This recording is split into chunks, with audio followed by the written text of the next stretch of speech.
Kalau progres akreditasi dengan antara ISBI Aceh dengan ISBI Tanah Papua gimana Pak? Sama? Saya tidak mau membanding-bandingkan, tapi setahu saya kami sudah banyak terakreditasi gitu. Kita sama-sama berdiri dan harusnya kita memang bersanding bersama gitu ya. Tapi beberapa variabel kan nggak sama. Di Papua mereka tanah belum ada gitu.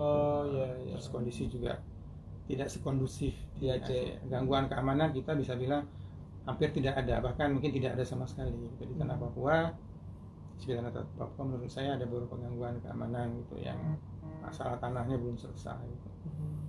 Ya, kalau indikator akreditasi dari jumlah mahasiswa kira-kira kita sudah mencapai target apa? Dia kan ada jumlah mahasiswa, jumlah lulusan. Nah, pada waktu datang tim asesor kita belum ada lulusan, baru yudisium. Terus ada kriteria berapa lama lulusan menunggu waktu kerja. Nah, kita nggak bisa isi dong.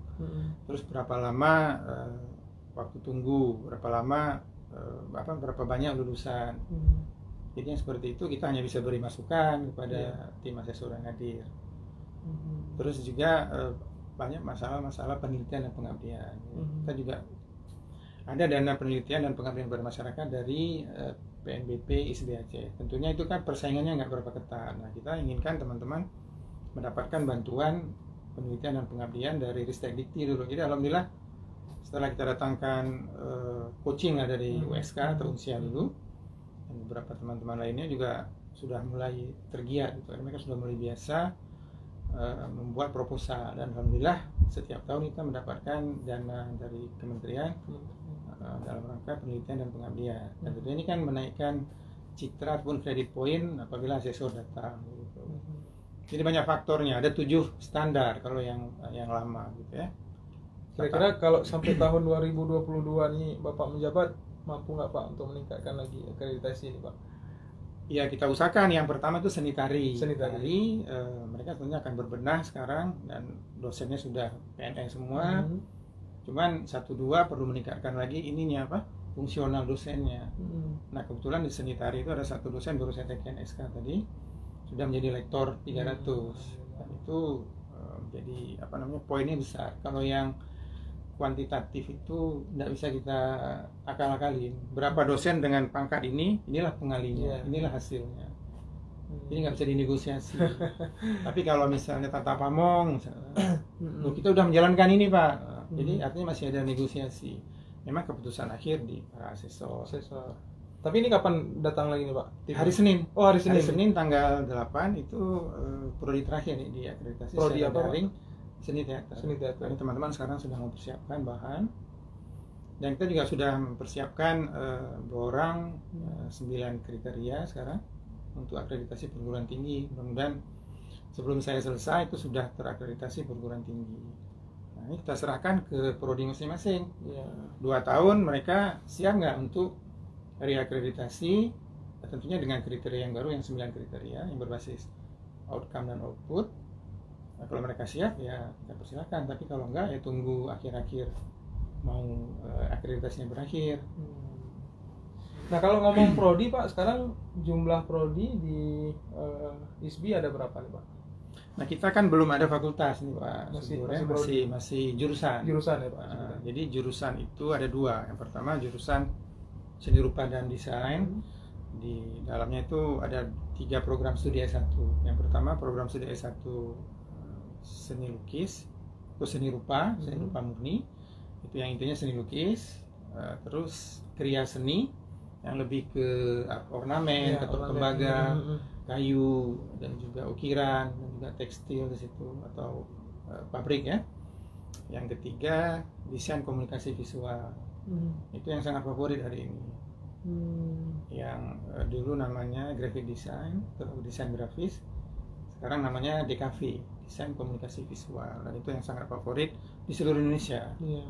Dan peluang kerjanya cukup banyak. Kerjanya juga cukup banyak, bahkan TNI dan Polri membutuhkan tenaga DKV untuk menjadi perwira perwira karir lah ya, tidak berbasis akpol atau akmil ya.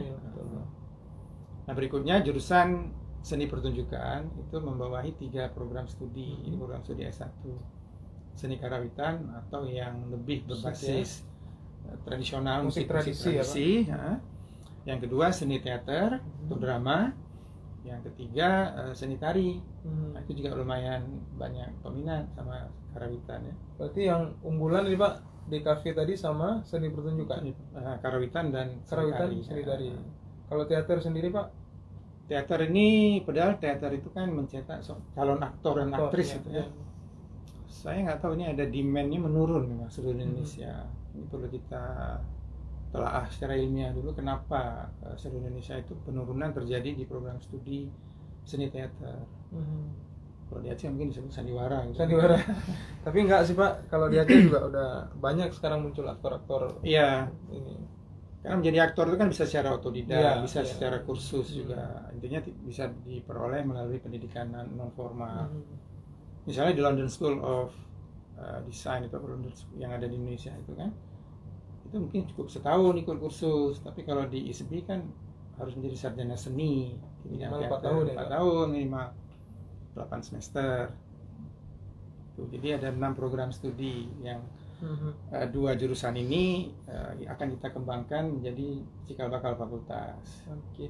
Nah kalau bicara output nih Pak, kalau di USK sendiri kan jelas ya pendidikan guru ya, guru seni mereka memang biasanya nanti ke pendidik. Nah, dan sudah banyak sekali memang guru-guru seni yang lahir dari pendidikan USK. Kalau di ISB sendiri Pak outputnya kemana nih Pak? Outputnya kita menjadi seniman yang akademik. Itu memang tujuan ataupun visi misi dari ISB, bahkan dari seluruh institut seni yang ada di Indonesia. Jadi tidak menjadi guru. Jadi kita dengan USK adalah tidak bersaing, kita bersanding. Yang sana mencetak guru seni, kami mencetak sarjana seni yang berbasis akademik. Tapi tidak menutup kemungkinan juga menjadi seorang guru nantinya Pak. Nah kalau tidak secara akademik ya Pak. Akademik kalau diterima ya oke saja. Tapi untuk menjadi seorang guru sekarang kan harus SPD, dia punya pengetahuan tentang pedagogi. Kalau di ISB sendiri berarti SSN Pak. SSN. Dan di ISB juga sebenarnya ada yang disebut sarjana seni, sarjana desain. Kesemuanya memang sarjana seni karena kan dihasilkan dari institut seni. Tetapi kalau program-program studi yang berbasis desain seperti tadi yang saya sampaikan DKV, fashion design kalau nanti ada, atau kulinari dan sebagainya, satu lagi interior design, itu mereka bergelarnya SSN juga, tapi sebenarnya mereka disebut sarjana desainer gitu. Jadi mereka desainer. Yang kelompok lain disebut seniman, yang ini desainer gitu. Tapi secara keseluruhan karena dari institut seni ya mereka disebut seniman, tapi yang berbasis akademik. Nah, yang mana membedakannya akademik? Ya setiap garis yang dia tarik, setiap gerakan yang dihasilkan, setiap momen ataupun apa saja yang dihasilkan harus ada konsepnya tentunya. Nah ini bicara ini Pak ya, mungkin banyak sekali sekarang pelaku seni nih Pak, pelaku seni di Aceh yang kehidupannya memang di kesenian gitu. Apakah kan ada beberapa orang yang saya lihat sudah mulai pendidikan, artinya umurnya sudah nggak melebihi tapi sudah melebihi 2 tahun tapi masih rela untuk kuliah gitu. Kalau Bapak melihat ini, apakah kesadaran kita untuk pendidikan, untuk ijazah tadi begitu penting atau seperti apa nih Pak? Kalau menurut saya, karena juga saya sebelum disebutkan di Unsia atau di USK, status sosial di Aceh ini masih perlu kita. Yang minimum D3 atau S1. Jadi kalau seniman-seniman otodidak itu kita ajak bergabung ke ISB. Kita ada jalur mandiri. Nah sekarang kan sistem penerimaan universitas negeri itu diatur oleh negara. Yang pertama jalur seleksi nasional atau yang lebih dikenal dulu jalur undangan. Terus jalur tes SBMPTN. Yang sekarang undangan itu SPAN ya Pak sebutannya kalau nggak salah. SPAN ya. Sekarang SNMPTN. Seleksi nasional masuk perguruan tinggi nasional. Itu sudah ditutup pendaftarannya. Yang akan dibuka adalah SBMPTN, sekolah seleksi masuk bersama. Itu yang lebih dikenal dengan LTMPT atau UTBK. Mereka ikut tes nanti. Dan yang ketiga adalah jalur mandiri. Nah, jalur mandiri ini diserahkan kepada kampus, ditentukan oleh rektor masing-masing. Nah, kita membuka peluang bagi seniman-seniman akademik yang otodidak untuk bisa transfer misalnya ke ISB yang pernah kuliah di akademi misalnya. Atau yang dulu ada mahasiswa USK yang ternyata dia nggak pengen jadi guru, ya udah ke kami transfer gitu. Jadi maksudnya jalur mandiri. Dan kita di kursus jalur mandiri itu menerima tahun ijazah 10 tahun ke bawah. Jadi kita membuka peluang pada seniman yang ingin kembali ke bangku kuliah.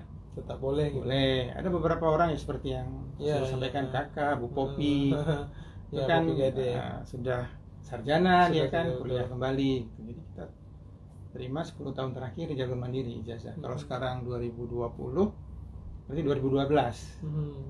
10 tahun ya Pak. Ya, mundur belakang. Jadi ijazah dia 2012 SMA-nya dan paket C masih boleh mendaftar di jalur mandiri.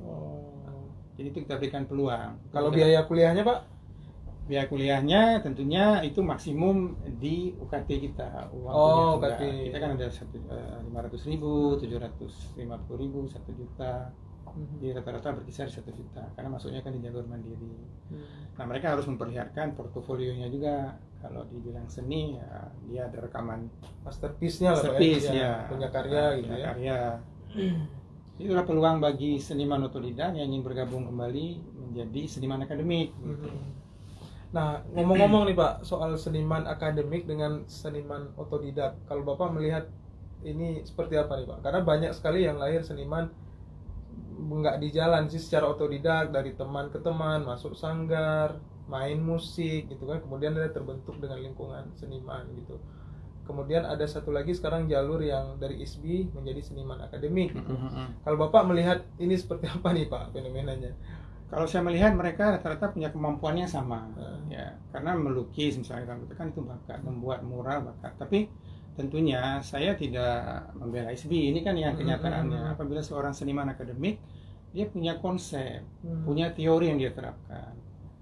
Jadi tidak bisa sembarangan, kecuali dia memang mau teori si A, kamu kok udah bikin teori, sedangkan kamu pasti S1 gitu. Jadi kan nggak dipercaya orang, tapi dia membaca teori Van Gogh misalnya, atau teori lukis-lukis lainnya gitu kan, yang bisa dia terapkan, jadi sehingga dia nanti bisa mengembangkan karir mengikuti teori-teori tersebut untuk mengembangkan karir ke depan. Jadi kalau saya lihat hasil lukisannya, hasil muralnya ya sama-sama saja, tapi kami sebenarnya harus lebih kuat di konsep mereka. Seperti kita misalnya buat mural gitu kan, dibantu kita untuk mural. Kita minta temanya apa? Temanya perjuangan, heroisme misalnya. Jadi saya kasih tahu sama teman-teman di sini, yang kalian mau melukis, ambil konsep heroisme. Heroisme apa? Sultan Iskandar Muda misalnya. Baca tentang itu. Jadi nggak bisa melukis langsung gitu aja apa yang ada di kepala gitu. Memang kita tidak melarang seorang seniman untuk tidak mengekspresikan idenya, tapi tentunya berbasis konsep. Betul. Ada yang nggak boleh sembarangan. Nggak boleh sembarangan. Nah itu berbedanya antara seniman otodidak dengan seniman akademik.